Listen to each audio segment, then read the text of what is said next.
running short of words right now, but I cannot afford this because I have to speak. Thank you so much for all the love, for all the warmth. Thank you for accepting me. Thank you very much.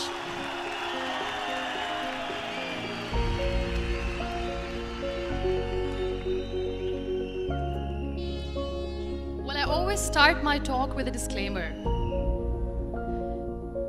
And that disclaimer is that I've never claimed to be a motivational speaker. Yes, I do speak, but I feel more like a storyteller because wherever I go, I share a story with everyone. Well, it is a story of a woman whose perfectly imperfect life made her who and what she is today. It's the story of a woman who, in pursuit of her dreams and aspirations, made other people realize that if you think that your life is hard and you're giving up on that because you think your life is unfair, think again. Because when you think that way, you are being unfair to your own self. It's the story of a woman who made people realize that sometimes problems are not too big. We are too small because we cannot handle them.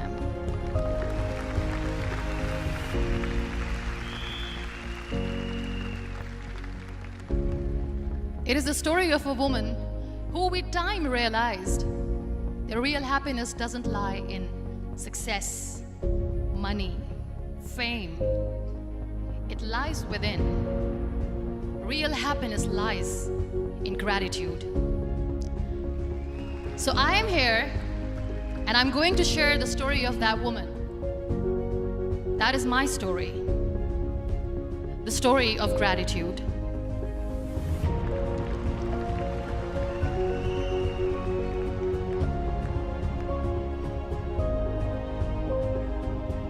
I love you too. I love you all. I believe in the power of words. Many people speak before they think. But I know the value of words. The words can make you, break you, they can heal your soul, they can damage you forever. So I always try to use the positive words in my life wherever I go. They call it adversity, I call it opportunity. They call it weakness, I call it strength. They call me disabled, I call myself differently abled. They see my disability. They see my disability, I see my ability. There are some incidents that happen in your life, and those incidents are so strong that they change your DNA. Those incidents or accidents are so strong that they break you physically. They deform your body, but they transform your soul.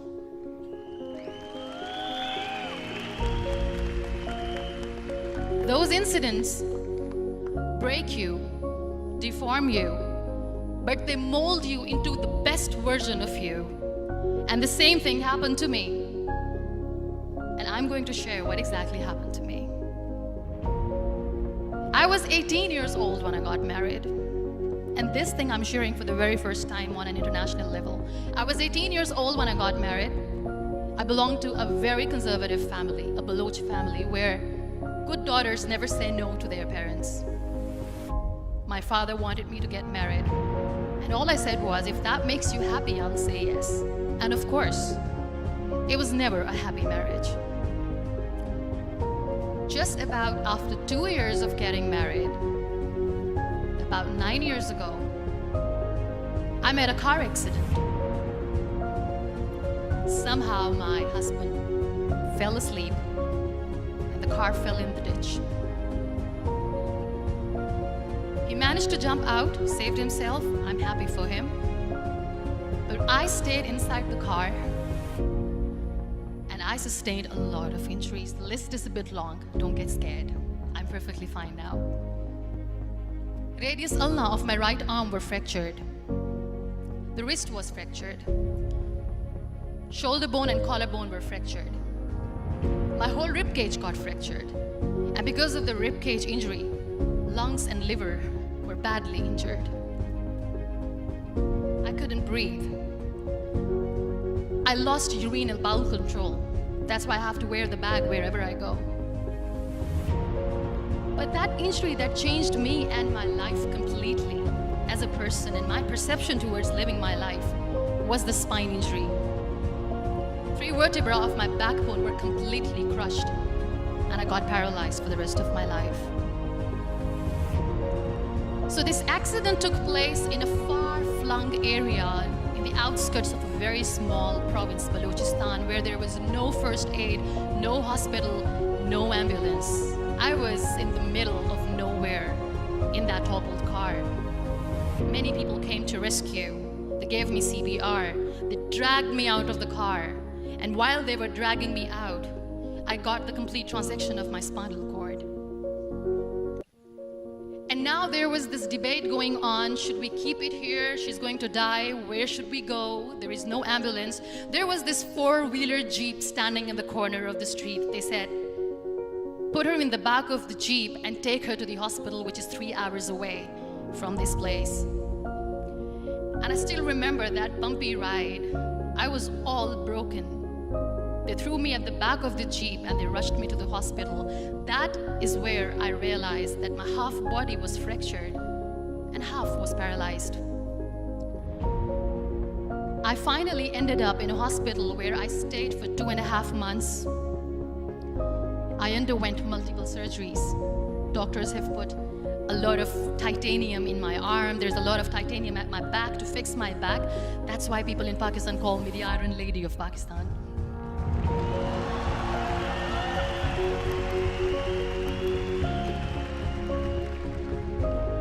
Sometimes I wonder how easy it is for me to describe all this all over again. And somebody has rightly said that when you share your story and it doesn't make you cry, that means you have healed.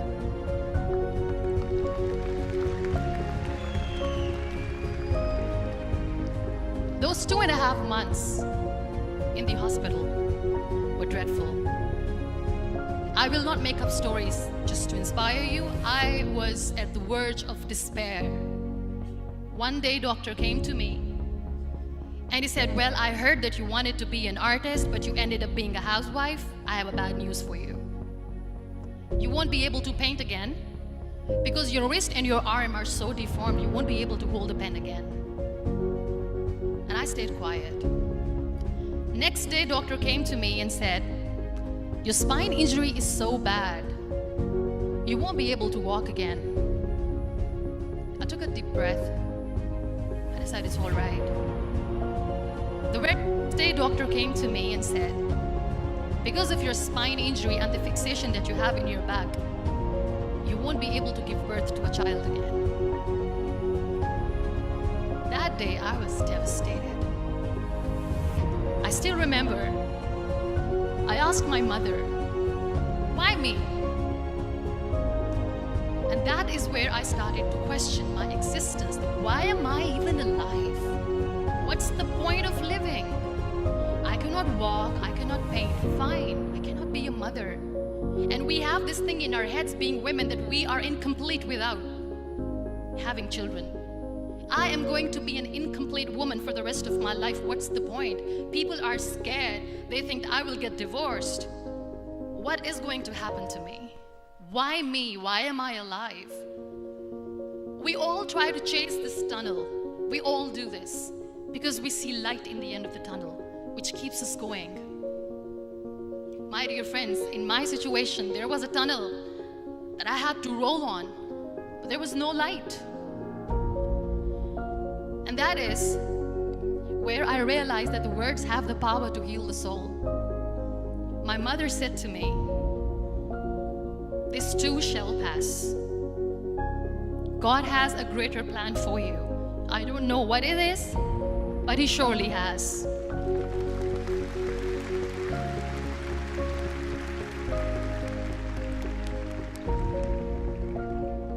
And in all that distress and grief, somehow or the other, those words were so magical that they kept me going. I was trying to put that smile on my face all the time, was hiding. It was so hard to hide the pain, which was there. But all I knew was that if I will give up, my mother and my brothers will give up too. I cannot see them crying with me.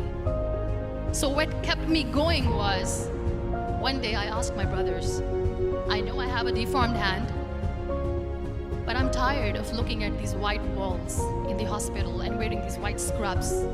I'm getting tired of this. I want to add more colors to my life. I want to do something. Bring me some colors, bring me some small canvas. I want to paint. So the very first painting I made was on my deathbed, where I painted for the very first time. It was not just an art piece or just my passion. It was my therapy. What an amazing therapy it was. Without uttering a single word, I could paint my heart out. I could share my story. People used to come and say, what lovely painting, so much color. Nobody could see the grief in it. Only I could. So that's how I spent 2.5 months in my hospital, crying, never complaining or whining, but painting. And then I was discharged and I went back home. And I went back home and I realized that I have developed a lot of pressure ulcers on my back and on my hip bone. I was unable to sit. There were a lot of infections in my body, a lot of allergies. So doctors wanted me to lie down on the bed straight for not 6 months, for not 1 year, for 2 years. I was bedridden, confined in that one room, looking outside the window, listening to the birds chirping, and thinking maybe there will be a time when we'll be going out with the family and enjoying the nature. That was the time where I realized how lucky people are, but they don't realize. That is the time where I realized that the day I'm going to sit, I'm going to share this pain with everyone to make them realize how blessed they are, and they don't even consider them lucky. There are always turning points in your life. There was a rebirth day that I celebrated.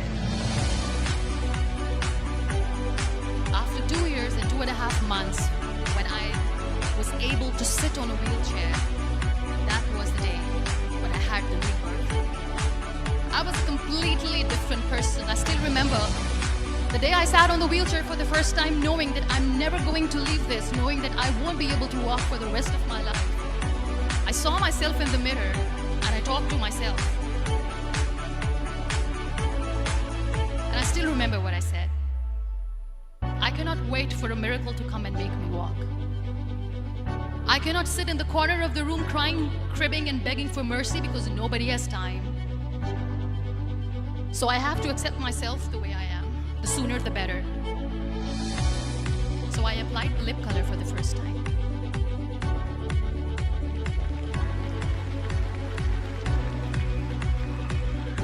And I erased it. And I cried. And I said, what am I doing? A person on a wheelchair should not do this. What will people say? Clean it up. Put it again. This time I put it for myself. Because I wanted to feel perfect from within.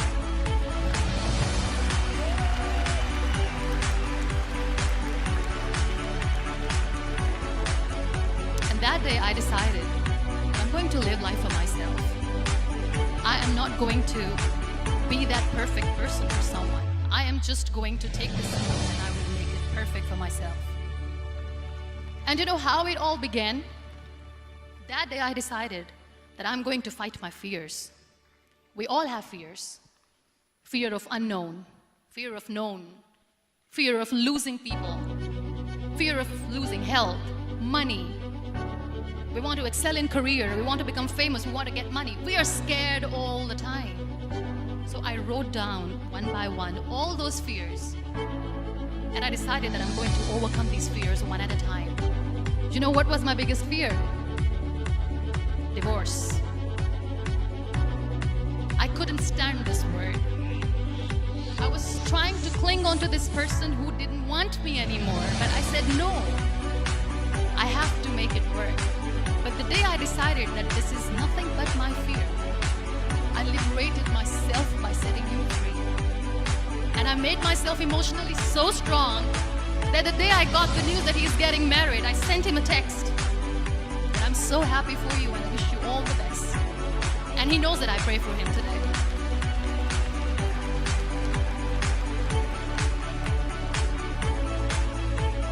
My biggest fear, number 2, was I won't be able to be a mother again. And that was quite devastating for me. But then I realized there are so many children in the world, all they want is acceptance. So there is no point of crying, just go and adopt one. And that's what I did.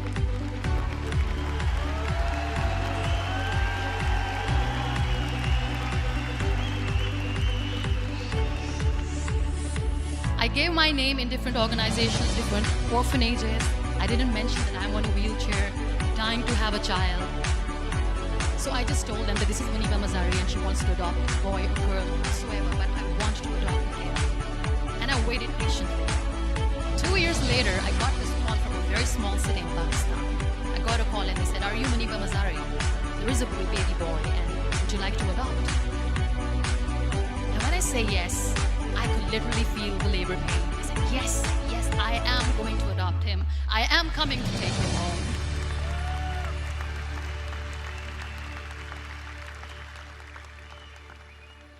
And when I reached there, the man was sitting and he was looking at me from head to toe. And in back of my head, I kept thinking that, oh my God, he's going to say she's on the wheelchair, she doesn't deserve it. How is she going to take care of him? And I looked at him and I said, do not judge me because I'm on the wheelchair. But you know what he said? He said, I know you will be the best mother of this child. You both are lucky to have each other.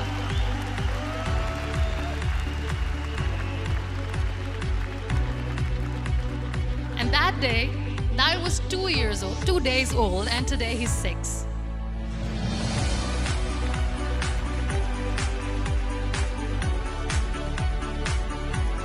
You'll be surprised to know another bigger fear that I had. It was facing people. I used to hide myself.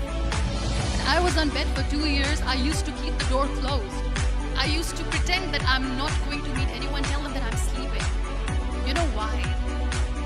Because I couldn't stand that sympathy that they had for me. They used to treat me like a patient. When I used to smile, they used to look at me and say that, "You're smiling, are you okay?" I was tired of this question being asked, "Are you sick?" Well, a lady yesterday at the airport asked me, "Are you sick?" And I said, well, besides the spinal cord injury, I'm fine, I guess.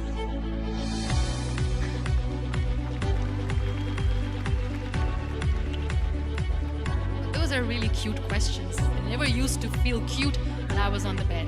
So I used to hide myself from people, knowing that, oh my God, I'm not going to see that sympathy in their eyes. It's all right. And today I'm here speaking to all these amazing people because I have overcome the fear.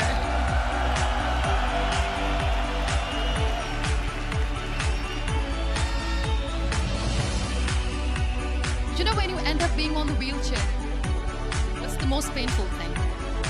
That's another fear that people on the wheelchair, or the people who are differently able, have in their hearts but they never share. I'll share that with you. The lack of acceptance. People think that they will not be accepted by the people because we, in the world of perfect people, are imperfects. So I decided that instead of starting an NGO for disability awareness, which I know will not help anyone, I started to appear more in public. I started to paint. I always wanted to. I have done a lot of exhibitions. I'm Pakistan's first wheelchair-bound artist. I have done a lot of modeling campaigns, different campaigns for brands like Tony and Guy.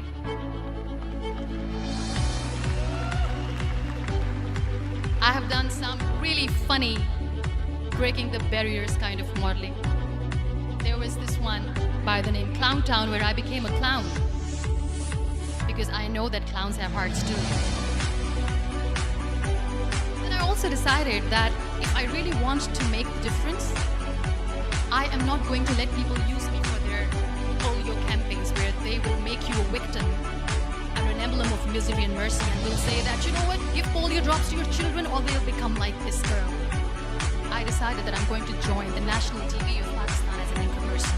And I've been doing a lot of shows for the last 3 years.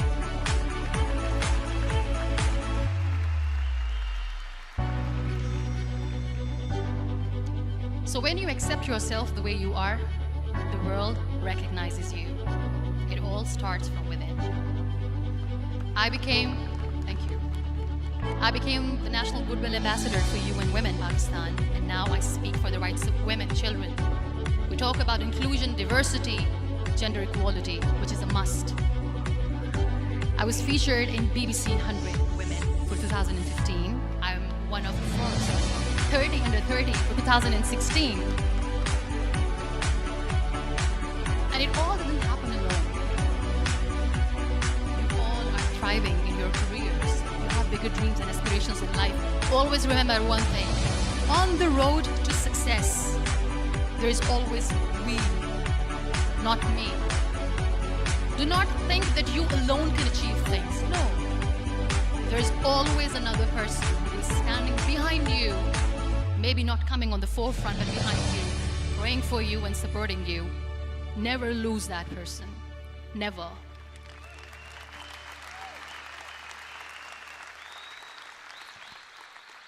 No matter how much I say that I couldn't find a hero, so I became one, I still want to recognize those 3 people in my life who literally changed my life completely, and I get inspiration from them every single day.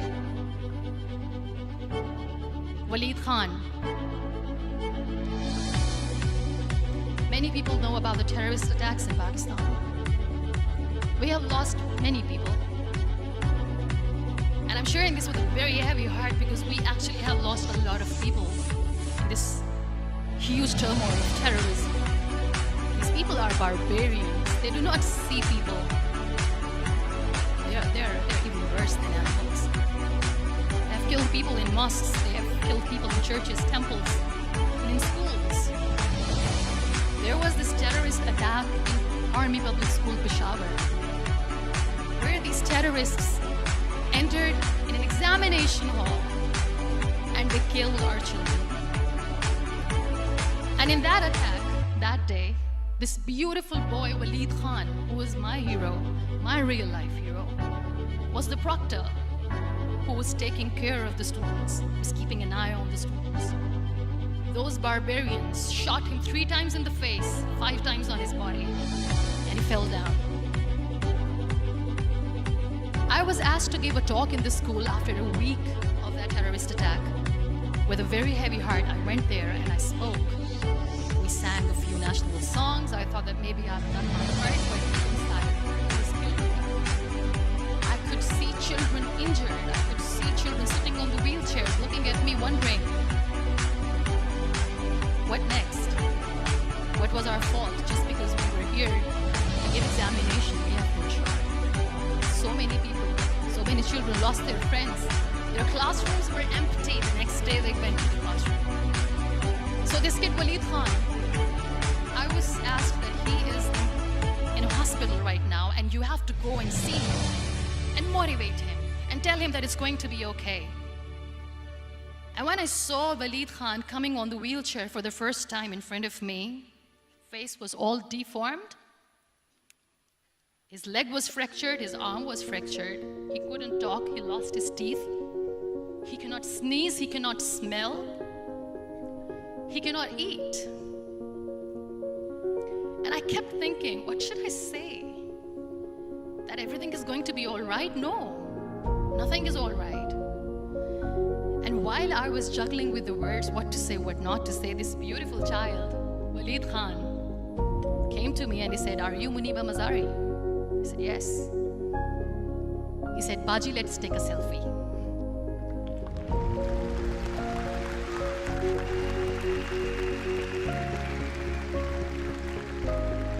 And with that beautiful, toothless smile of Waleed Khan, we took that beautiful selfie that I still have with me.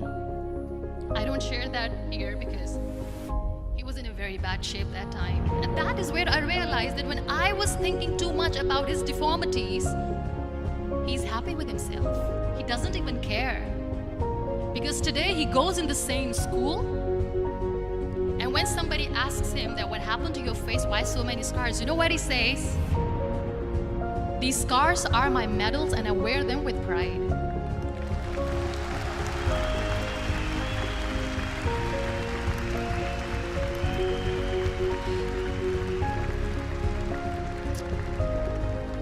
how beautifully he says the terrorists wanted me not to study. I am going to study. I will become a doctor one day. And this is my way of taking revenge from those terrorists. Another real life hero, of course, my son. His name is Nile, N-I-L-E, River Nile. I learned so much from this kid. The first and foremost thing is patience. How to be patient when you know that your mother cannot walk, when you know that your mother is different from the other women, when you know that your mother cannot go out and play with you. How to stay calm. He loves football. And when we got the very first football, he was 4 years old. He was super excited. I still remember he came in the room and he said, "Mom, let's play football." And he kept the ball in my feet. And he said, "Let's kick it." And that day I felt disabled. I said, "I cannot kick the ball." And I was down with the same face. He looked at me and he said, "Well, that's all right. Your legs are not working, but your hands do. Let's play catch the ball."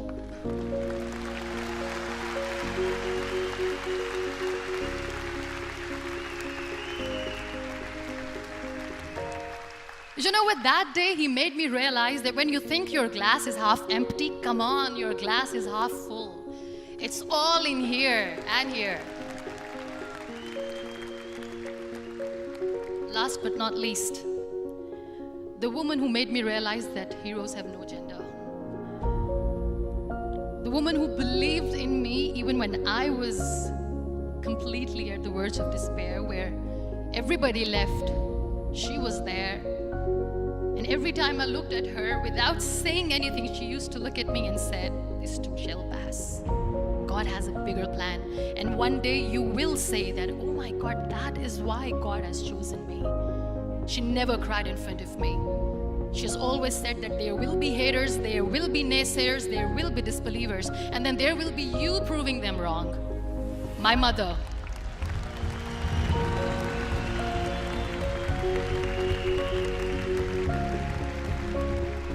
Whatever I am today, I'm nothing without her. I'm nothing without her.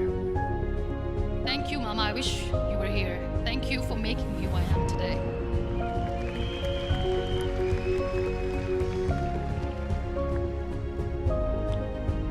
You know what? We human beings have a problem. Out of many problems, there is one more, and this is self-created one. We always expect ease from life. We have this amazing fantasy about life. This is how things should work. This is my plan. It should go as per my plan. If that doesn't happen, we give up. So my dear friends, let me tell you one thing. I never wanted to be on the wheelchair. Never thought of being on the wheelchair. I was always aspiring to do bigger things, but had no idea that for that I have to pay the price to be where I am today. It's a very heavy price. This life is a test and a trial, and tests or trials are never supposed to be easy. So when you are expecting ease from life, and life gives you lemons, then you make the lemonade, and then do not blame life for that, because you were expecting ease from a trial. Trials make you a stronger, better person. Life is a trial, and with time you realize that.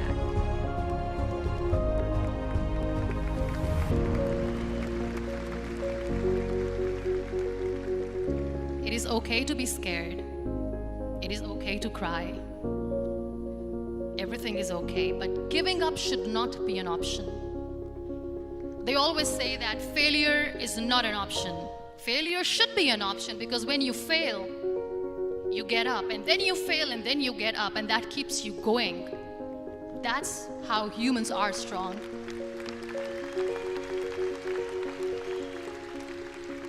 Failure is an option, should be an option, but giving up is not.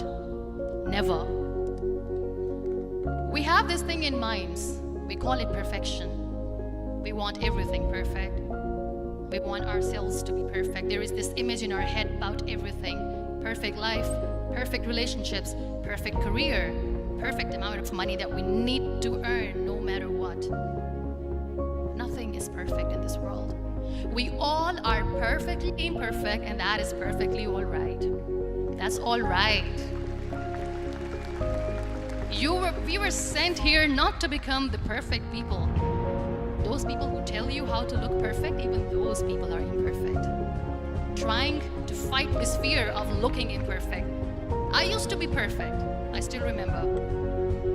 I got this compliment years ago when I used to walk. Oh my God, look at you. You're fair, you're tall, you're perfect. Look at me now.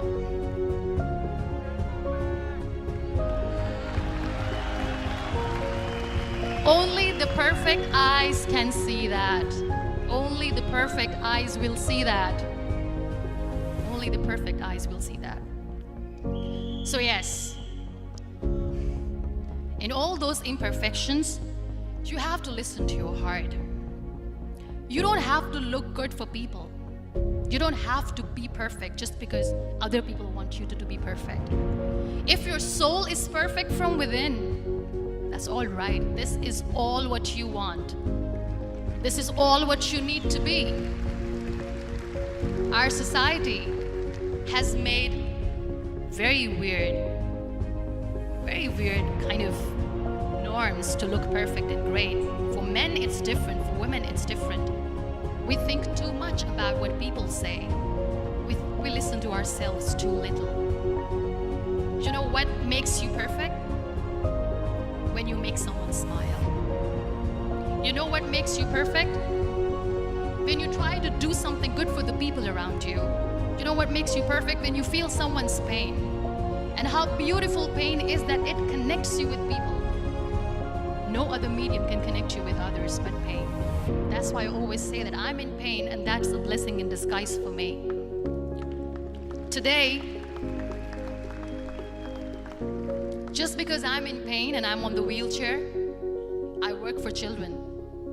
Being the head of CSR for a company, we conduct medical camps in far-flung areas of Pakistan where so many kids die because they don't have medical facilities. And I personally believe just because they cannot afford to live doesn't mean we'll let them die. So we give them money, we give them medical treatment, we try to heal their wounds, physical and emotional. And I also work for the beautiful people, we call them third gender, the transgender community of Pakistan. You know what connects me with them? All my imperfections. When I go and I hug them, they never judge me. And this very good friend of mine, her name is Bijli. Bijli means electricity. She calls herself electricity. And I said, are you electricity? She says, no, I'm lightning. I'm as strong as lightning. Because we have very bad power outage, so she doesn't want me to call her electricity. So she says, I am very strong. I'm thunder, I'm lightning. She came to me, and the first time I hugged her, she said, you are just like me. And I said, yes, I am like you. Because to people, we are so imperfect. So how beautiful these imperfections are, that because of these imperfections, you can connect with people. Then why are we all running after being perfect? What's the point?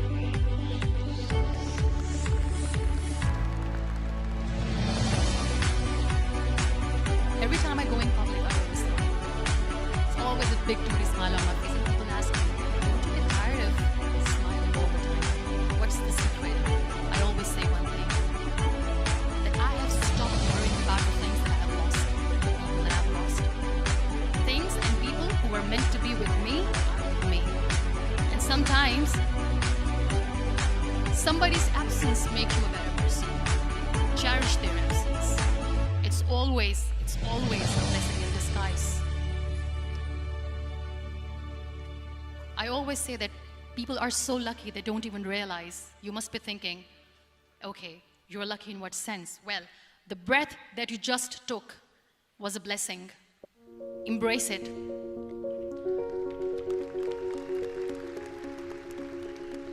There are so many people in the world who are dreaming to live a life that you are living right now. You have no idea. Embrace each and every breath that you are taking. Celebrate your life. Live it. Don't die before your death. We all die.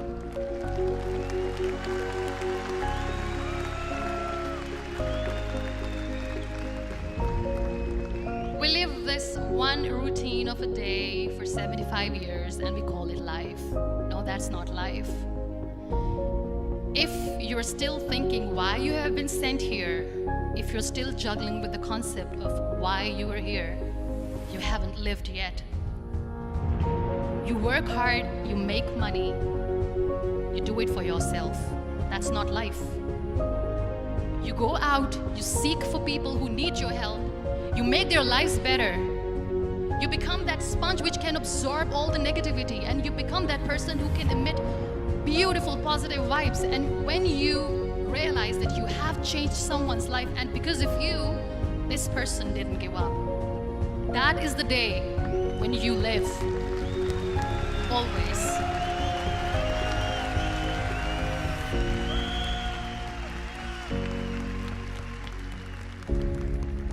We were talking about gratitude, why I smile all the time.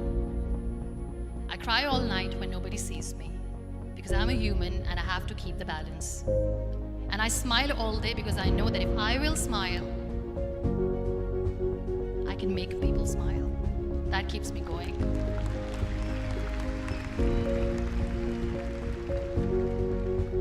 Be grateful for what you have, and you will always, always end up having more. But if you'll cry and if you'll crib for the little things that you don't have or the things that you have lost, you will never ever have enough. Sometimes we are too busy thinking about the things that we don't have that we forget to cherish the blessings that we have. I'm not saying that I'm not healthy and that makes me unlucky, but yes, it is hard. It is hard when I say that I cannot walk. It is hard to say when I wear this bag. It hurts. But I have to keep going, because never giving up is the way to live, always.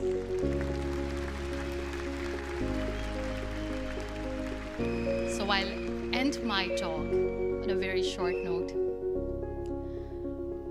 Live your life fully. Accept yourself the way you are. Be kind to yourself. Be kind to yourself. I'll repeat, be kind to yourself, and only then you can be kind to others. Love yourself and spread that love. Life will be hard. There will be turmoils, there will be trials, but that will only make you stronger. Never give up. The real happiness doesn't lie in money or success or fame.